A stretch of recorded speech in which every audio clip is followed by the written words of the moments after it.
Imagine you are flying 600 miles per hour, 50 feet above the ground, in an aircraft worth $30 million, and your entire job is to fly directly toward a missile that wants to kill you. Not away from it, toward it.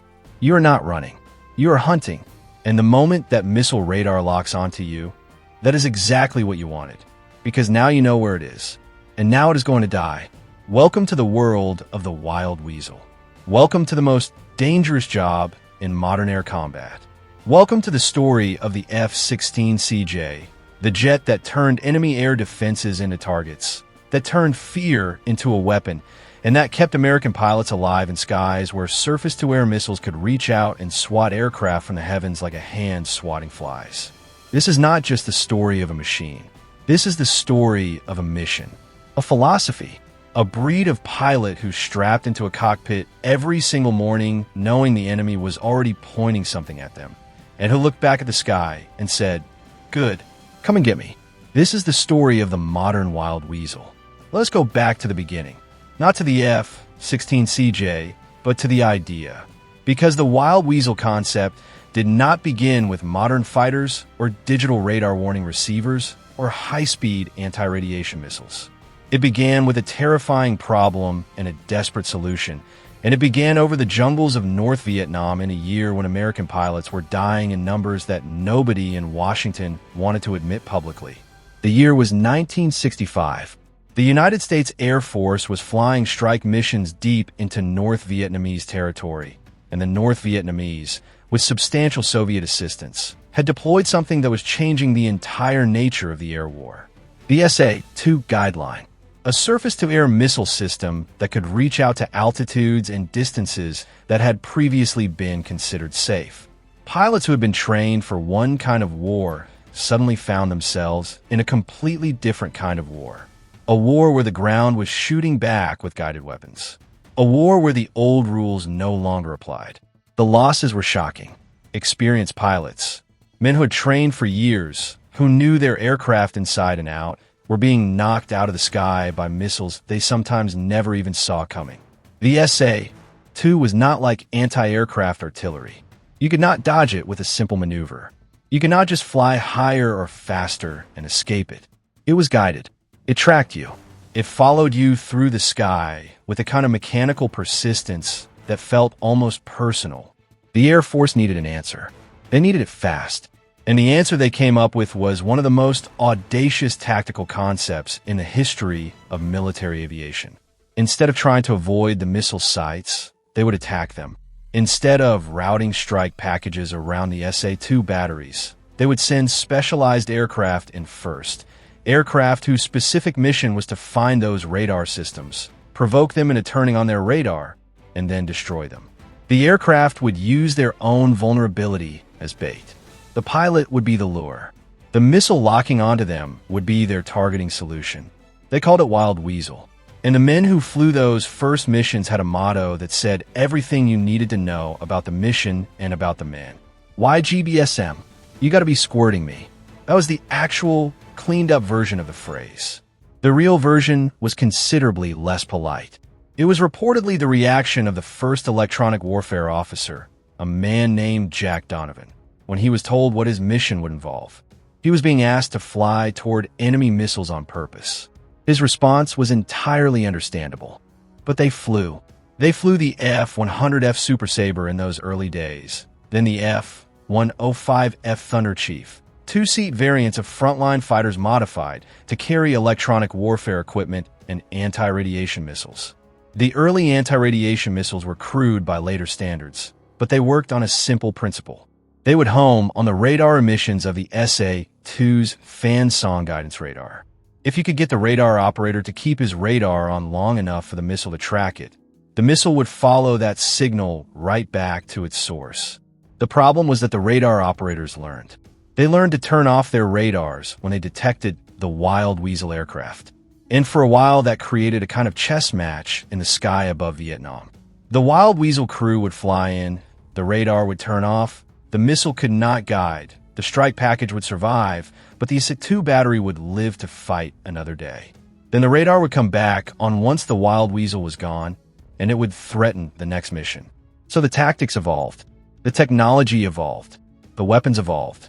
And over the following decades, through the Cold War, through changes in aircraft and doctrine and technology, the Wild Weasel mission evolved with them.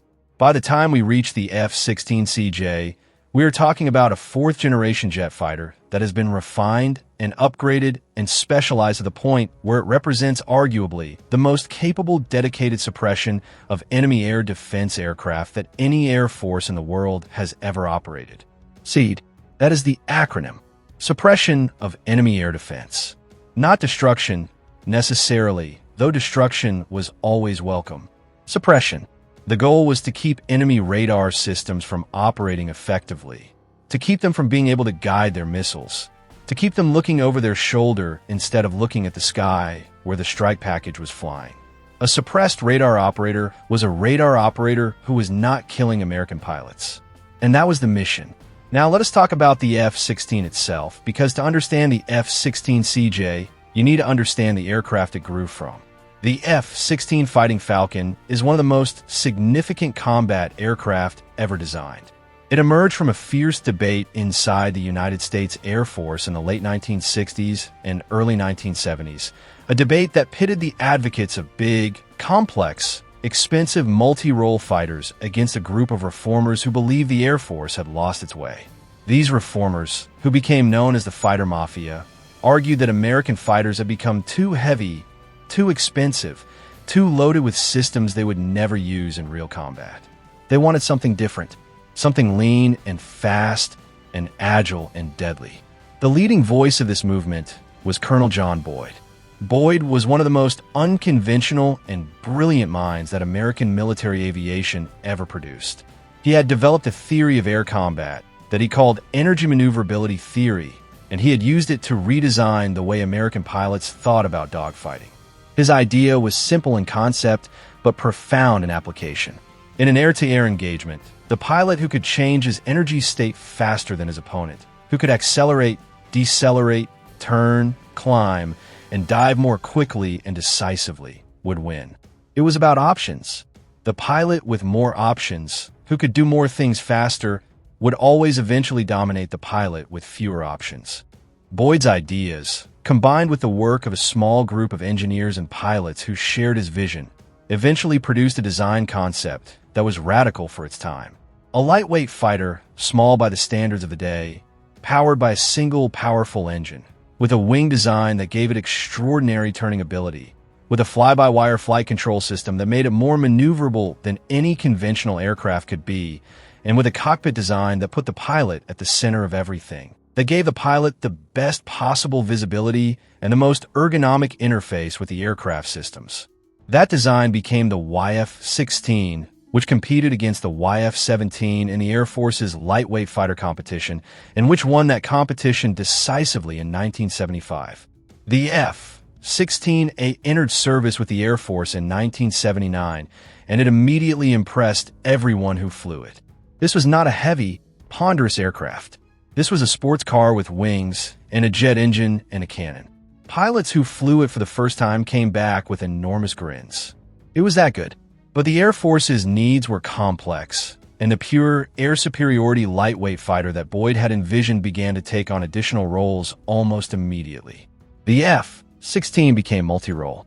It gained ground attack capabilities. It gained more sophisticated avionics.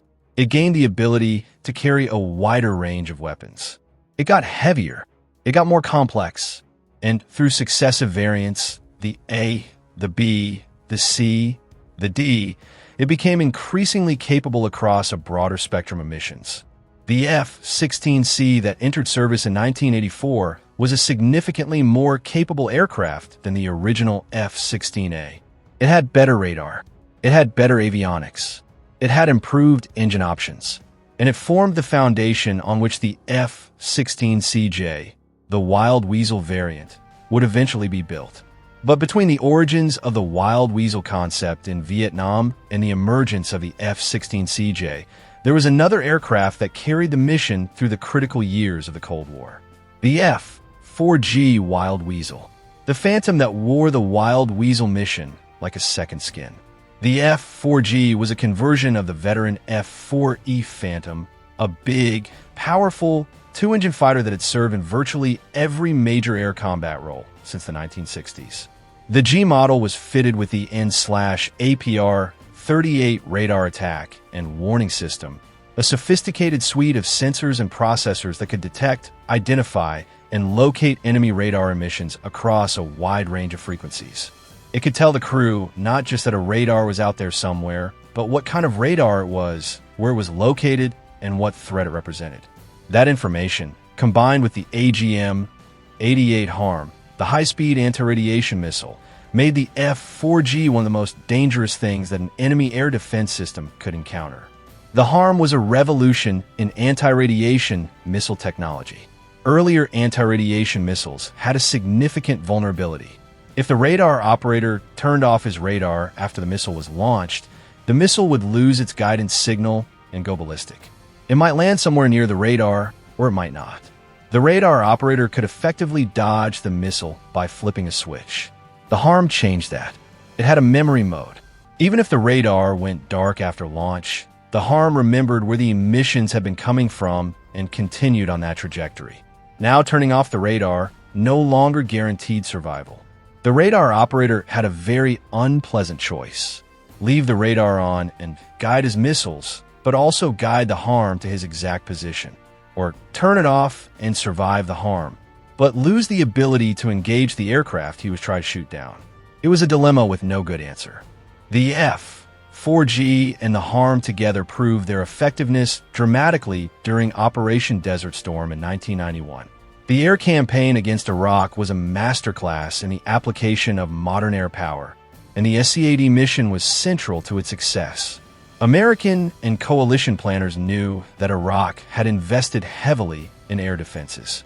The Iraqis had a dense network of SA-2, SA-3, SA-6, and Roland missile systems, supplemented by thousands of anti-aircraft artillery pieces and a sophisticated command and control network.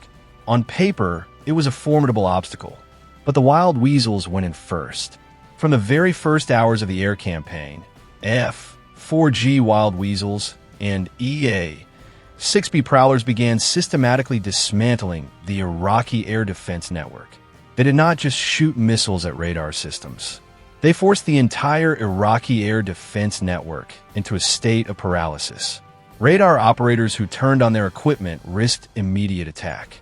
Commanders who tried to coordinate their defenses found their communication links being jammed or destroyed.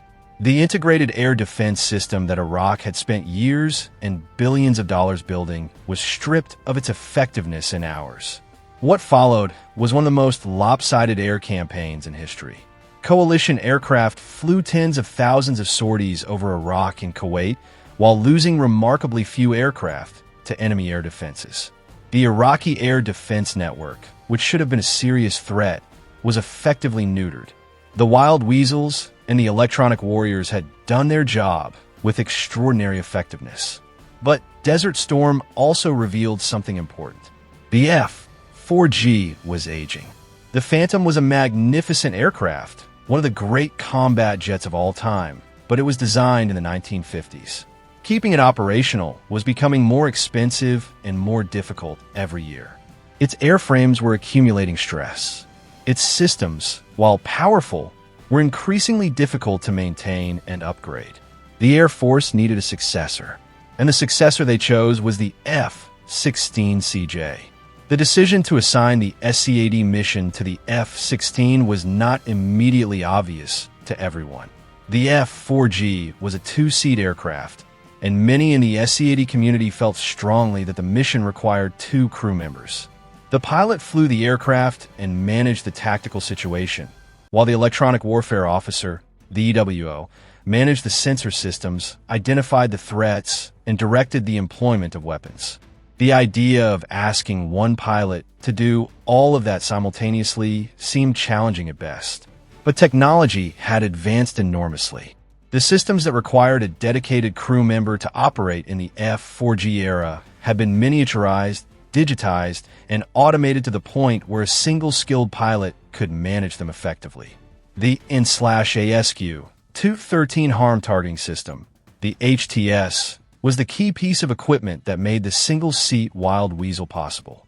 It was a sophisticated sensor pod that could be carried on the F-16's centerline hardpoint, and it gave the jet the ability to detect, classify, and geolocate enemy radar emissions with a precision that previous systems could only dream of. The HTS did not require the pilot to manually tune sensors and interpret raw electronic signals. It processed that information and presented it to the pilot in a clear, usable format on the cockpit displays.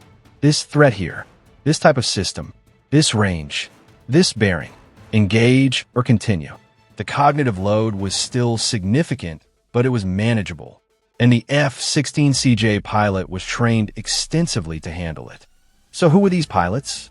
What kind of person chose the Wild Weasel mission? Because it was absolutely a choice.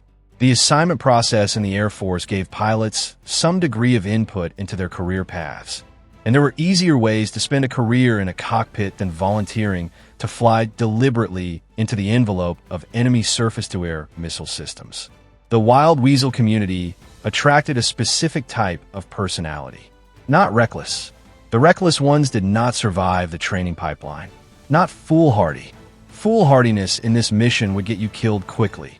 What it attracted was a combination of supreme confidence in one's own skills, a deep analytical mind capable of processing and acting on complex threat data in real time, and a genuine, almost philosophical acceptance of the fundamental paradox at the heart of the mission. The most dangerous thing in the sky for a Wild Weasel crew was a radar that was not turned on, because a radar that was not turned on could not be attacked, and a radar that could not be attacked would eventually kill someone else. The training pipeline for Wild Weasel pilots was long and demanding. After completing undergraduate pilot training, a pilot would typically spend time in a frontline F-16 unit building experience and proficiency in the basic aircraft. Then would come the specialized SEAD training, which included not just tactical flying, but deep immersion in electronic warfare theory and practice. The pilots needed to understand not just how to use their systems, but why they worked the way they did. They needed to understand the threat systems they were going up against at a level of detail that went well beyond what a strike pilot needed to know. They needed to understand how an SA-6 battery operated, how its radar acquisition process worked, how the operators would likely respond to different stimuli, what the system's limitations and blind spots were. This knowledge could mean the difference between a successful mission and a smoking hole in the ground.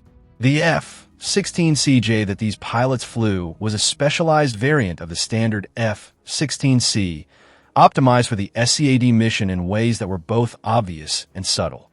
The most visible external difference was often the HTS pod mounted on the centerline, that essential sensor system that gave the aircraft its ability to hunt radar emissions. But the modifications went deeper than that. The avionics suite was upgraded to support the integration of the HTS data with the aircraft's other sensors and systems. The cockpit displays were configured to present SEAD-relevant information in the most efficient possible format. The aircraft defensive systems were enhanced, because a Wild Weasel that got shot down before it could complete its mission was not a very effective Wild Weasel. And the weapon systems integration was refined to allow the rapid, precise employment of the AGM-88 HARM in a variety of modes against a variety of targets under a variety of tactical conditions. Let us talk about the HARM itself, because the weapon is central to understanding the mission. The AGM-88 high-speed anti-radiation missile is a remarkable piece of engineering. It is fast, very fast, capable of speeds in the Mach 2 range, which means that from the moment of launch to the moment of impact, an enemy radar operator has very little time to react. It is smart, with a seeker head that can detect and home on radar emissions across a wide range of frequencies, and with a memory mode that makes turning off the radar after launch an ineffective countermeasure. And it carries a warhead powerful enough to destroy not just the radar antenna, but the entire radar system and everyone operating it. The HARM can be employed in several different modes, each optimized for different tactical situations. In the self-protect mode, the missile can be fired very quickly in response to a radar lock, providing immediate self-defense capability. In the target of opportunity mode, the pilot uses the HTS to identify a specific radar system, designates it as the target, and fires a harm precisely at that system. In the pre-brief mode, the missile is programmed with the known or expected location of an enemy radar system before the mission begins and can be fired at that location even if the radar is not currently transmitting. And in some configurations, the harm can be programmed to loiter in a general area and then attack any radar that turns on within its seeker's field of view. Each of these modes required different tactical thinking. Self-protect was essentially automatic, a quick reaction capability that required the pilot to override his instinct to maneuver away from the threat and instead maneuver to create a good firing solution.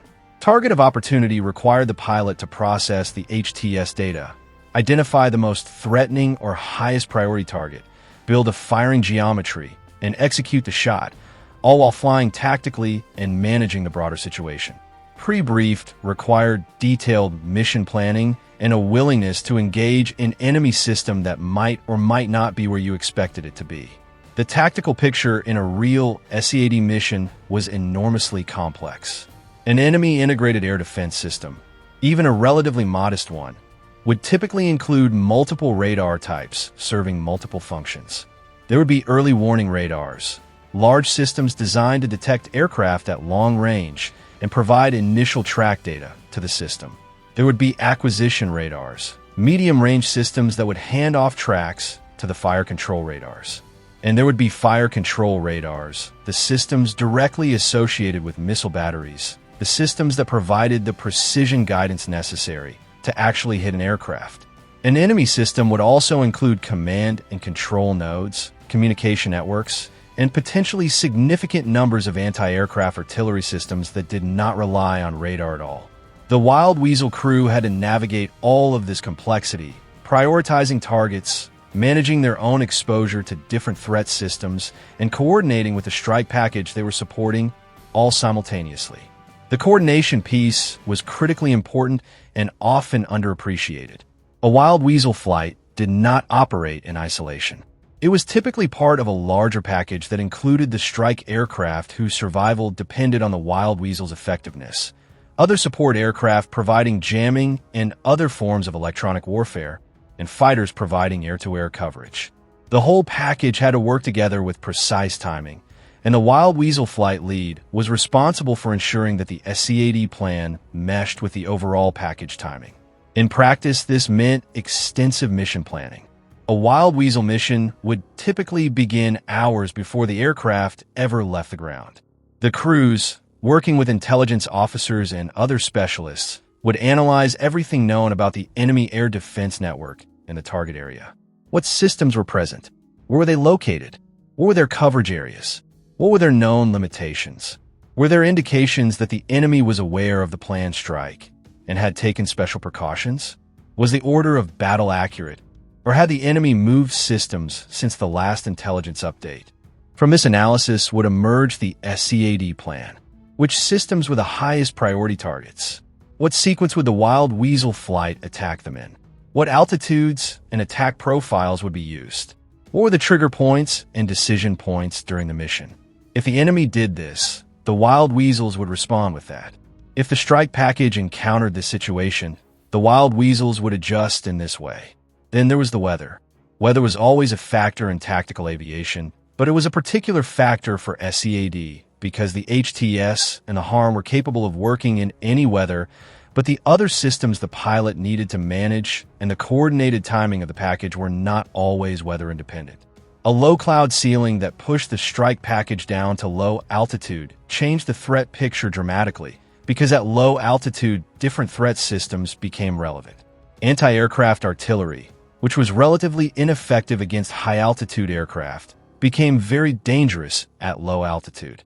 And some radar systems had different performance characteristics at different altitude bands. The pilots briefed all of this. They walked through the mission from start to finish, visualizing every phase, discussing every contingency. By the time they climbed into the cockpit, they had mentally flown the mission several times already. Their minds were already in the target area, already thinking through the threat geometry, already planning their responses to the various threats they expected to encounter. And they actually flew it. The launch and initial transit phase was often relatively benign. Departing from a base in a friendly country, joining up with tankers to top off the fuel, forming into the package formation, the Wild Weasel flight would be just another flight of F-16s at that point. The distinctive capabilities of the CJ variant were not obvious from the outside, and to a casual observer it might have looked like any other tactical formation. But the pilots were already working. The HTS was already up and running, already scanning the electromagnetic spectrum for radar emissions. Even in friendly airspace, this was valuable. It verified that the systems were working properly. It allowed the pilots to calibrate their situational awareness. And as the package approached the border or the forward edge of the battle area, the picture would begin to change. The first indications of enemy air defense activity were often the emissions of early warning radars. These were not immediately threatening. They were too far away and not directly targeting the aircraft, but they were significant. They told the Wild Weasel crew that the enemy air defense network was active and alert. They might also provide initial positioning data on systems that would become more relevant later. As the package pushed deeper into enemy airspace, the threat picture would evolve rapidly. Acquisition radars would come up. Fire control radars might begin to paint the formation.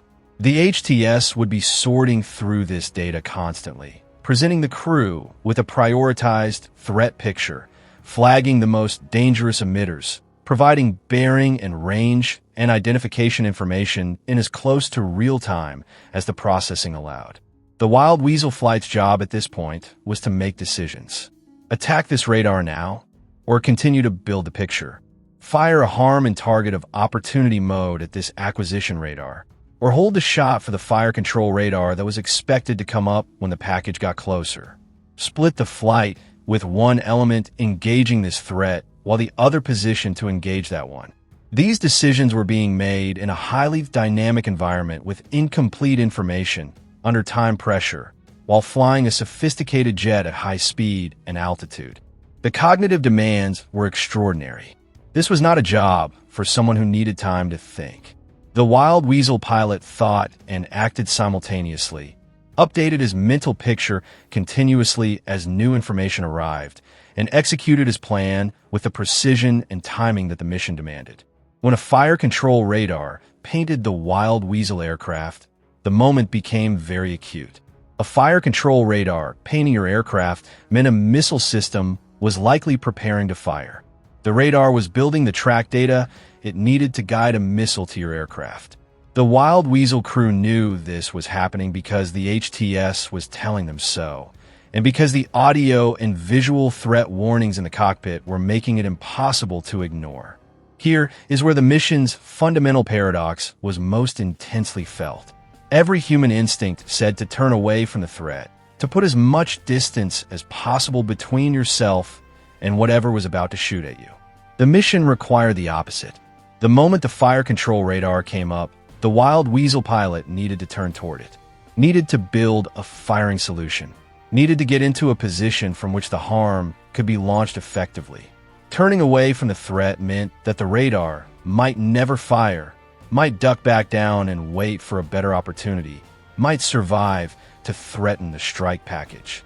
This was the discipline of the Wild Weasel, the ability to override the survival instinct and execute the mission, the ability to fly toward the missile because the mission demanded it, because the people in those strike aircraft needed the radar to be destroyed, because someone had to do this job, and these pilots had chosen to be the ones who did it.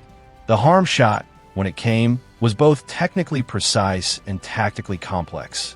The pilot had to achieve a firing envelope for the missile, which meant being at the right altitude, the right speed, the right angle relative to the target. He had to designate the target accurately using the HTS data. He had to make the shot at the right moment, coordinated with the timing of the strike package, with the behavior of the enemy radar, with the tactical situation around him. And then he had to do something that sounds easy, but in context was incredibly difficult. He had to continue flying the mission after the harm was away. He could not watch the missile. He could not wait to see if it hit. There were other threats, other radars, other considerations. The harm was on its way, and the mission continued. The lethality of the combination of the F-16CJ and the harm was demonstrated repeatedly in real-world operations. The aircraft entered service in the mid-1990s, and it was quickly committed to combat. The skies over the former Yugoslavia in the late 1990s were the first real operational test of the F-16CJ Wild Weasel in the SCAD role, and the aircraft performed with great effectiveness. Operation Deliberate Force in 1995 and then Operation Allied Force in 1999 saw F-16CJ Wild Weasels operating over Bosnia, and then Serbia, suppressing the air defense systems of an adversary that was considerably more sophisticated than Iraq had been in 1991. The Serbs had retained a significant portion of their Soviet-era air defense equipment. They had SA-3 Neva and SA-6 gainful systems that were capable and operated by crews who were experienced and tactically savvy. They had learned lessons from watching what had happened to the Iraqis in 1991, and they had adapted their tactics accordingly. The Serbian air defense operators were among the most skilled and adaptable adversaries that American SCAD crews had faced in decades. They had studied American SCAD tactics carefully, and they had developed countermeasures. They operated their radars in short bursts to minimize their exposure time and make it harder to get a good firing solution with the harm. They relocated their systems frequently to defeat pre-planned attacks on known positions. They networked their systems to share tracking data, allowing individual radar operators to turn off their own radar while continuing to contribute to the overall air picture through the network. The result was a much harder SCAD fight than Desert Storm had been. The Serbian air defense network was not destroyed quickly and comprehensively. It was suppressed, denied, and degraded over time, but it remained capable of threatening coalition aircraft throughout the conflict. In fact, on March 27, 1999, a Serbian SA-3 crew using extremely sophisticated tactics, including the exploitation of gaps in the F-117A stealth bomber's radar cross-section and the use of a low-frequency radar that the stealth coatings were less effective against, managed to shoot down an F-117 Nighthawk.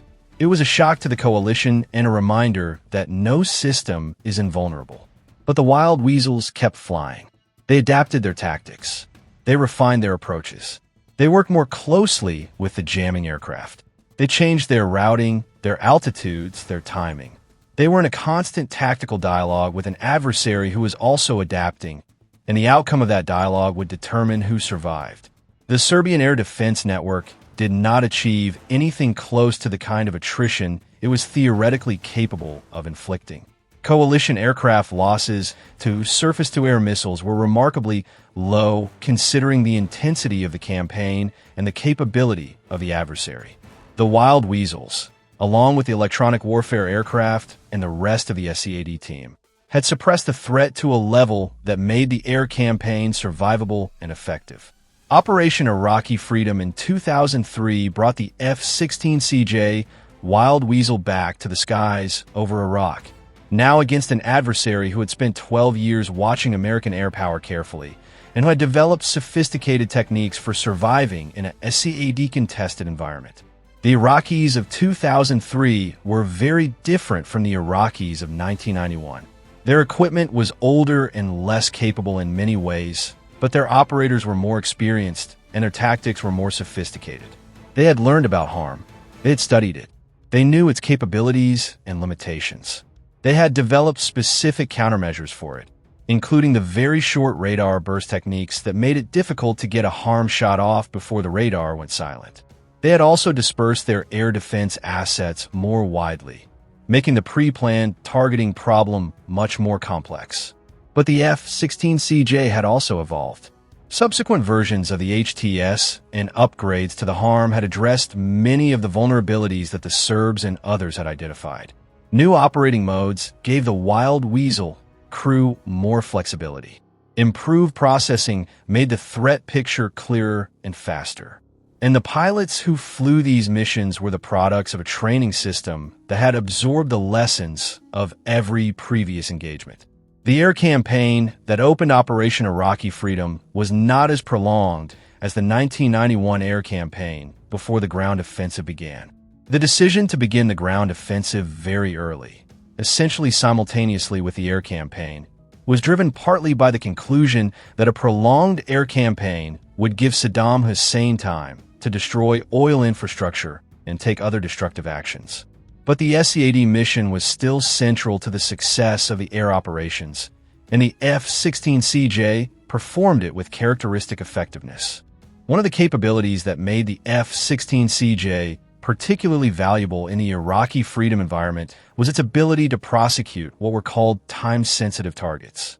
In a dynamic air campaign where the enemy was moving and repositioning constantly, the ability to attack a radar system quickly when it was detected was enormously valuable.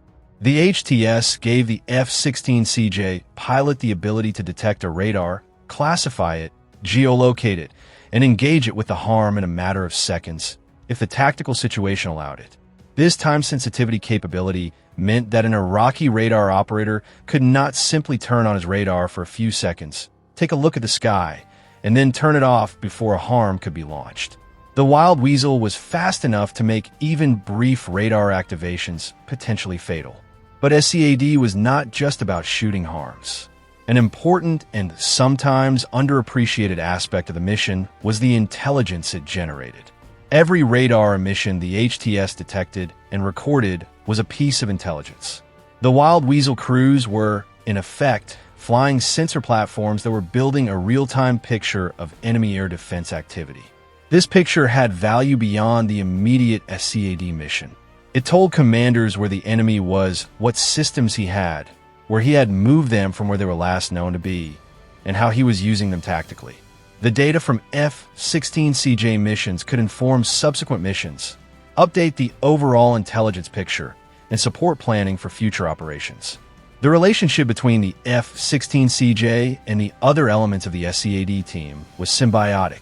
The EA-6B Prowler, operated by the Navy and Marine Corps, provided broad area jamming that complicated the enemy's radar picture and degraded the effectiveness of radar-guided weapons across a wide area. The F-16CJ provided the ability to find and destroy specific radar systems with precision. Together, they were far more effective than either could have been alone. The Prowler's jamming forced the enemy to choose between turning up his radar power to burn through the jamming, which made him more visible to the HTS, or operating with degraded capability, which reduced his ability to engage coalition aircraft effectively. And then there were the combat search and rescue crews, the pararescue specialists and helicopter crews who stood ready to recover any coalition pilot who was shot down. Their existence made a difference to Wild Weasel crews in a way that went beyond the practical. Knowing that someone was out there trying to get you home if things went wrong was not a trivial psychological support. It allowed pilots to take the necessary risks with the confidence that those risks were not completely unmitigated. The SCAD mission's success helped protect those rescue crews as well, because a rescue mission into an area with active air defenses was extraordinarily dangerous, and a rescue mission into an area where the air defenses had been suppressed was survivable. Let us also talk about the Wild Weasels that the Americans never fought, because the shadow of the Cold War loomed over the entire development of the F-16CJ. The Soviet Union and then Russia maintained some of the most sophisticated air defense systems in the world. The SA-10 Grumble, the SA-12 Gladiator, the SA-20 Gargoyle, and eventually the S-400 Triumph represented a class of threat that made the Iraqi and Serbian systems look modest by comparison. These were systems with very long range, very high intercept altitudes, extremely sophisticated radar technology designed specifically to be resistant to anti-radiation missiles, and multiple radar types that could be networked together in ways that made attacking any individual component much more difficult. The F-16CJ was designed and operated with these systems in mind. The upgrades to the aircraft's capabilities throughout its service life were driven in significant part by the requirements of operating against the most sophisticated possible adversary. The question of whether the F-16CJ, even in its most capable, could suppress a fully capable Russian-supplied integrated air defense system in a high-end peer conflict was one that SCAD planners thought about very seriously. The answer was that no single platform or system could solve that problem alone. Against the most sophisticated integrated air defense systems, the suppression mission would require the full weight of American electronic warfare capabilities, including jamming aircraft, cyber capabilities, long-range strike weapons that could be employed from outside the engagement envelopes of the most dangerous systems, and significant intelligence support. The F-16CJ would be one element of a much larger team effort. This reality shaped how the Air Force thought about the future of the SCAD mission as the F-16CJ aged. By the 2010s, it was clear that the F-16CJ would eventually need to be replaced or its mission transitioned to a different platform. The question was which platform would be best suited to carry the Wild Weasel mission into the future. The F-35A Lightning II was one answer that the Air Force eventually committed to. The F-35 brought a different approach to the SCAD mission. Rather than relying primarily on detecting radar emissions and attacking them with anti-radiation missiles, the F-35 approach emphasized stealth. An aircraft that could fly through an air defense network without being detected had, in a sense, suppressed that network simply by making it irrelevant. The radar could be on, could be working perfectly, could be connected to a missile system that was ready to fire, and it would not matter because the F-35 was not returning a radar signature large enough to be tracked or engaged. But stealth is not perfect, and the Wild Weasel community knew it. The F-117 had been shot down over Serbia, demonstrating that stealth had limits and that determined adversaries with the right equipment and the right tactics could sometimes defeat it. The future of SCAD would likely involve a combination of stealth and active suppression, of electronic attack and physical destruction, of long-range standoff weapons and close-in engagement. The F-16CJ would not be the last word in SCAD, but it was a magnificent chapter in the story of that mission. Throughout the 2000s and into the 2010s, the F-16CJ continued to be upgraded. The Block 50 and Block 52 variants that form the backbone of the Wild Weasel fleet received successive upgrades to their avionics, their engine performance, their ability to employ new weapons, and their data link connectivity.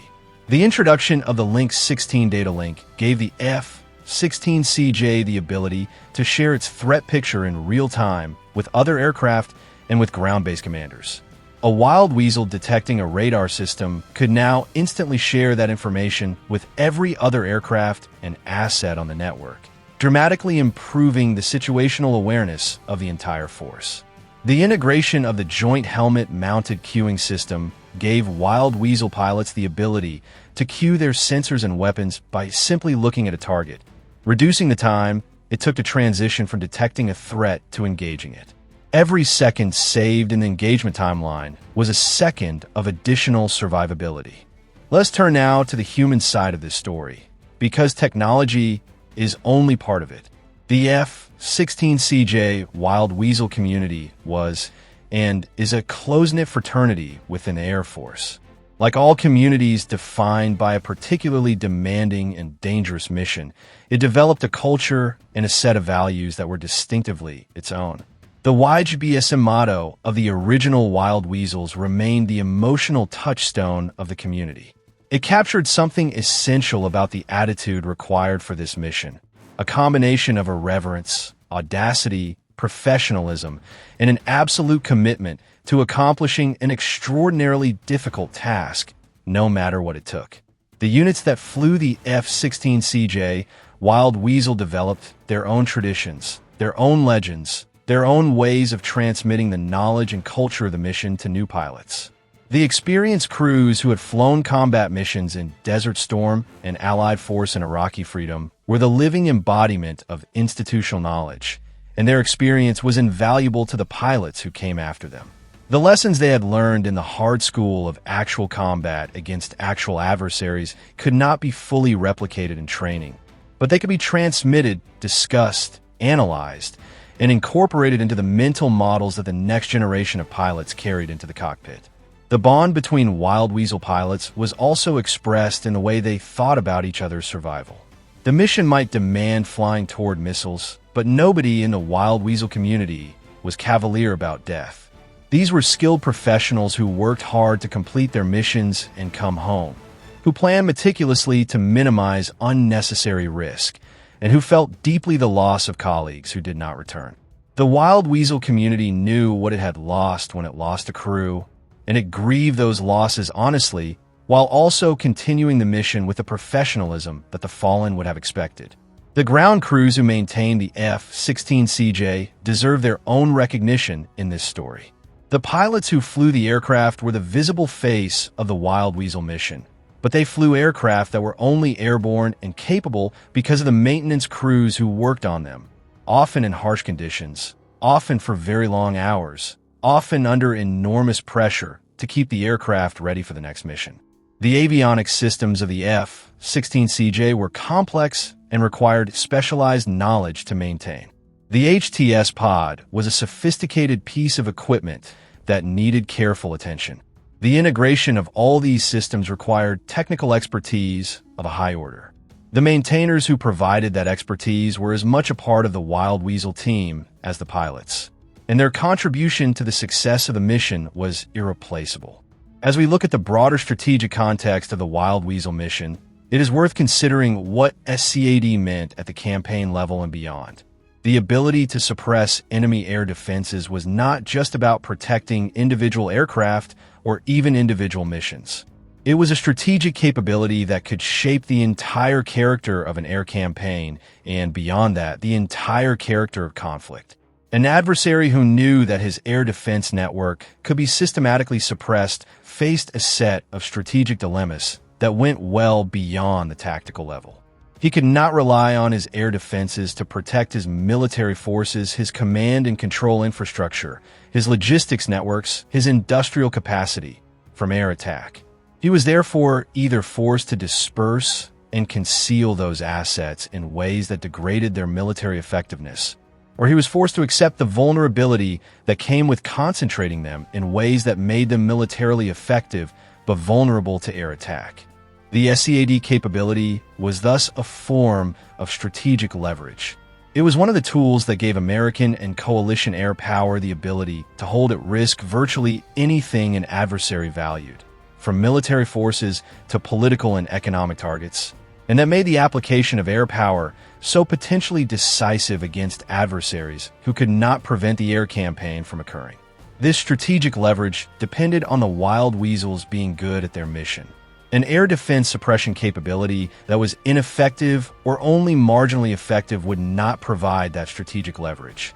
It was the very real threat of the F-16CJ and the harm, the very real possibility that any air defense radar that turned on might be the last one it ever turned on, that gave the SCAD capability its strategic weight. And so the training, the technology, the tactics, the culture, all of it came back to this fundamental reality. The Wild Weasels had to be genuinely dangerous to the enemy for the mission to have its intended effect. And they were. The record of the F-16CJ in the SCAD mission, across multiple conflicts against multiple adversaries of varying capability, demonstrated that this was one of the most effective SCAD platforms ever developed. It found radars. It suppressed them. It destroyed them. And it gave the strike packages they supported the ability to accomplish their missions with dramatically reduced losses. Let us spend some time thinking about the specific tactics that Wild Weasel pilots used in actual combat, because the abstract discussion of the mission only goes so far. The reality was tactical, dynamic, and intensely personal. The decisions were made by individual pilots in individual cockpits, with all the limitations and capabilities that implies. One of the fundamental tactical considerations for a Wild Weasel flight was the balance between penetration and support. Deep penetration of the air defense network gave the Wild Weasel crew better access to the fire control radars that were the most dangerous threats to the strike package. But deep penetration also increased the Wild Weasel's own exposure to those threats. The crew that flew too deep, too early, before the threat picture was clear, risked being targeted by multiple systems simultaneously. The crew that stayed too far back might not be in a position to react quickly enough when a fire control radar came up in a threatening way. The solution to this tension was dynamic positioning. Wild Weasel flights would typically not fly in a fixed formation with the strike package. They would maneuver continuously based on the evolving threat picture, positioning themselves to have the best possible engagement geometry against the most dangerous threats at any given moment. This required a high degree of situational awareness and a capacity for rapid decision-making that was one of the hallmarks of a truly skilled Wild Weasel crew. Another critical tactical consideration was the management of the HARM magazine. Each F-16CJ carried a limited number of HARMs, typically 2 to 4, depending on the mission profile and the other weapons required. Every HARM shot was a commitment. A HARM fired at a radar that then went off the air before the missile hit was a wasted round. And in a demanding mission against a sophisticated adversary, wasted rounds could mean the strike package encountered threats that the Wild Weasel no longer had the weapons to suppress. The discipline to hold shots until the tactical situation justified them, to resist the temptation to fire at every radar that popped up, was a skill that took time and experience to develop. There is also the ever-present consideration of the aircraft's own vulnerability. The F-16CJ was a capable self-defense aircraft with a good radar, air-to-air missiles, and the maneuverability to hold its own in many threat environments. But it was a relatively small aircraft with a single engine, and in an environment where multiple threat systems were active, it could not absorb battle damage the way a larger aircraft might. The Wild Weasel pilot had to manage his own survivability while also managing the suppression of threats to the strike package. These two goals were sometimes in tension. If a fire control radar came up in a threatening geometry for the Wild Weasel itself, the pilot's first obligation was to not get shot down. An F-16CJ on the ground, or in pieces on the ground, was not suppressing anything. Self-preservation and mission accomplishment were not always in conflict, because the tactics were designed to make them compatible. But in the heat of an actual engagement, there were moments when the two goals pulled in different directions, and the pilot had to make a judgment call in seconds. The communication discipline of Wild Weasel flights was another important element. In a complex tactical environment with multiple aircraft, multiple threats, and a constantly evolving situation, the radio could quickly become saturated with transmissions if everyone broadcast everything they were seeing and thinking. Wild Weasel crews developed a communication discipline that was terse and information-dense. Essential information was passed quickly and precisely. Non-essential communication was suppressed. The entire package needed to be able to communicate on common frequencies, and that communication needed to be efficient and clear.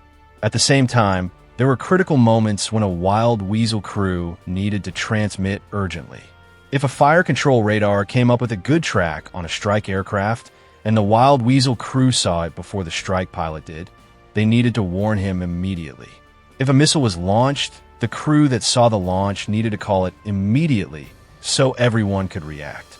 These urgent calls needed to cut through any other communication that was occurring, and the discipline to suppress non-essential transmissions was what created the bandwidth for those critical calls. The post-mission process was also important to understanding how the Wild Weasel community maintained and improved its effectiveness over time. After every mission, crews debriefed exhaustively. What had they seen? What decisions had they made? Why had they made those decisions? What had worked and what had not? Were there threats they had not anticipated? Were there gaps in the threat picture that had left them more exposed than they should have been? Were there shots they should have taken but did not? Or shots they had taken that in retrospect were not justified? This debrief process was conducted with an honesty that could be uncomfortable. The Wild Weasel community did not protect egos in the debrief room. If a decision had been wrong, it needed to be examined and understood as wrong, so that the same mistake would not be made again. The goal was not to criticize, but to learn.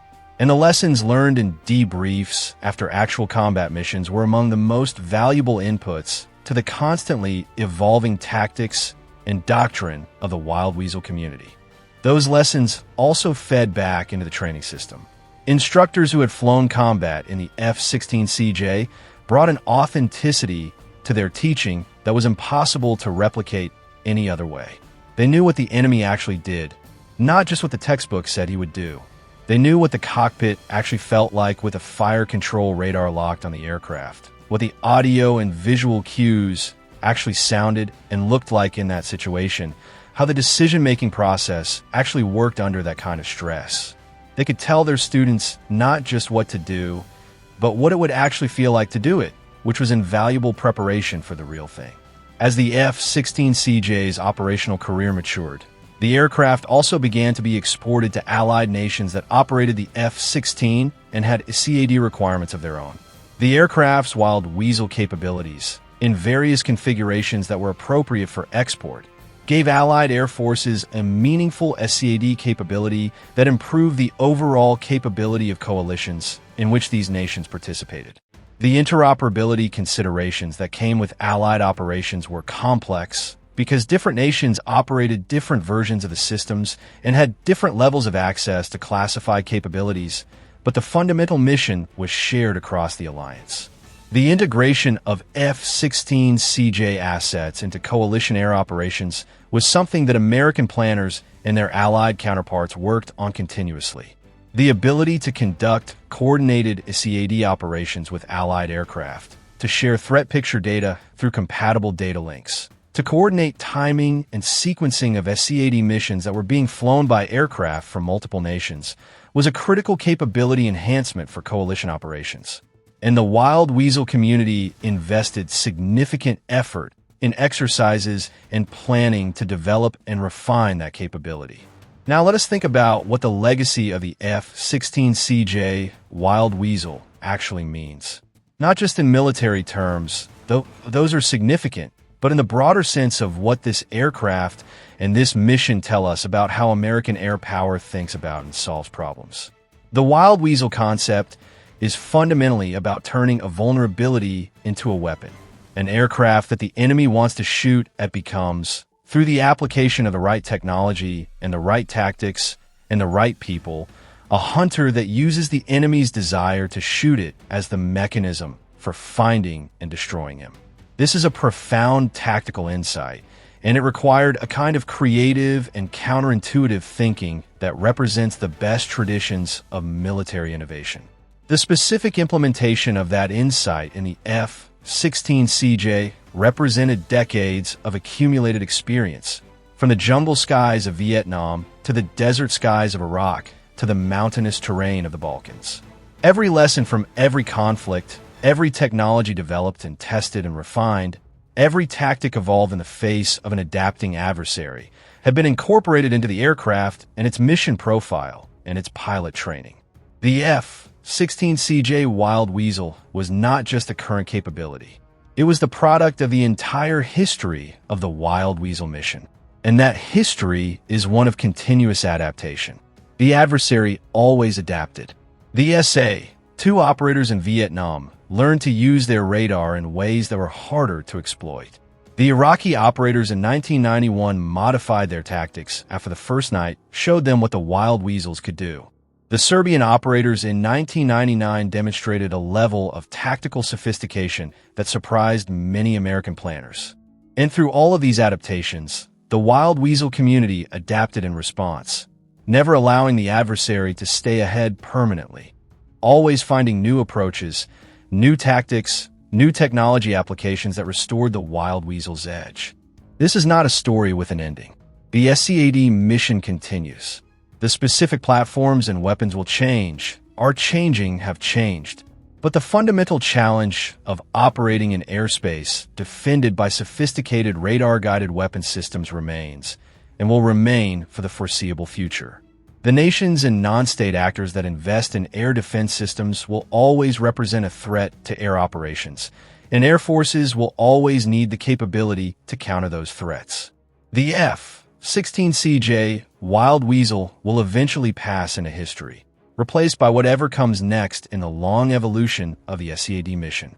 But its legacy will live in the tactics that its crews developed, the lessons they learned and transmitted, the enemies they faced and suppressed, and sometimes destroyed, and the pilots and the strike packages behind them who came home because the Wild Weasels were there, flying toward the threat, bearing the YGBS motto like a badge of honor, doing the hardest and most dangerous job in the sky.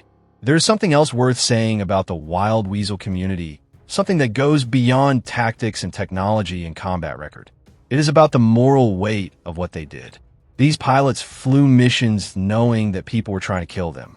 They flew toward the missiles, accepted the targeting solution of enemy fire control radars, used their own lives as bait in a deadly trap. And they did this not for personal glory, not for adventure, not for any motivation that was less than completely serious. They did it because the mission mattered, because the strike pilots needed them, because without the Wild Weasels, the air campaign could not be conducted effectively, and without an effective air campaign, the national security objectives could not be achieved, and the cost would be borne by service members in other roles and ultimately by the nations they were defending. The Wild Weasels carried that weight deliberately and professionally. They understood the stakes, and they performed accordingly.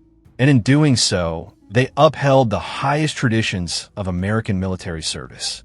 The willingness to place oneself in danger for the sake of the mission and for the protection of colleagues is one of the defining qualities of military professionalism.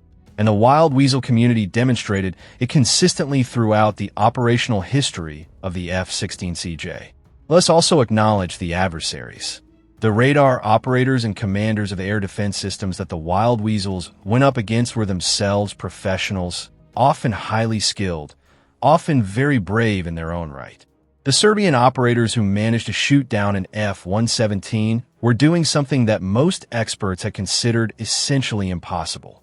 The Iraqi operators who learned to frustrate harm shots with brief radar activations were applying genuine tactical ingenuity to a desperate situation. The North Vietnamese operators who first figured out how to make the SA-2 system effective against American strike aircraft, and who then adapted their tactics to counter the early Wild Weasel missions, were fighting for their country with whatever tools they had. The Wild Weasel story is richer and more honest when it acknowledges the quality of the opposition, because the quality of the opposition is what made the Wild Weasel's accomplishments meaningful. Beating an inferior opponent is not a great achievement. Beating a capable, determined, intelligent adversary who is also trying to beat you is. And the F-16CJ Wild Weasel community did exactly that repeatedly, in conditions where the consequences of failure were as final as they get. The aircraft itself, the F-16CJ, deserves a moment of appreciation simply as a machine. There is something remarkable about the F-16. It is the product of a genuine design philosophy, a coherent idea about what a combat aircraft should be, and that philosophy expressed itself in an airframe that was genuinely pleasant to fly by the standards of high-performance military jets. Pilots who flew the F-16 generally loved it. They loved its responsiveness, its agility, its power, its transparency. You could feel what the aircraft was doing in a way that made you feel like an extension of the machine rather than a passenger managing it. The F-16CJ Wild Weasel variant took all of that and added the specialized systems that made it a Wild Weasel, the HTS, the HARM integration, the enhanced avionics, and the result was an aircraft that was both pleasant to fly and extraordinarily capable in its specialized mission. The pilots who flew it were aware of being privileged. They were flying one of the best aircraft ever built in one of the most demanding missions ever conceived, and they were doing it with the support of the most capable air force in the world. That consciousness of privilege coexisted with the consciousness of risk. The Wild Weasel pilots knew what they were doing was dangerous. They knew the statistics. They knew the history. They knew that previous generations of Wild Weasels had paid a very high price. But the knowledge of the risk did not paralyze them. It focused them. It drove them to train harder, plan more carefully, think more clearly, execute more precisely. The knowledge that mistakes in this business were potentially fatal was, in a perverse way, one of the things that made the Wild Weasel community so proficient. They could not afford to be casual.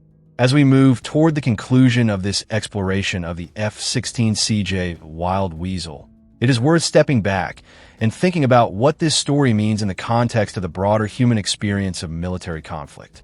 The story of the Wild Weasel mission, from its improvised beginnings over Vietnam to its sophisticated expression in the F-16CJ, is a story of human ingenuity applied to one of the most fundamental challenges in modern warfare. How do you protect aircraft and airspace that is defended by sophisticated guided weapons?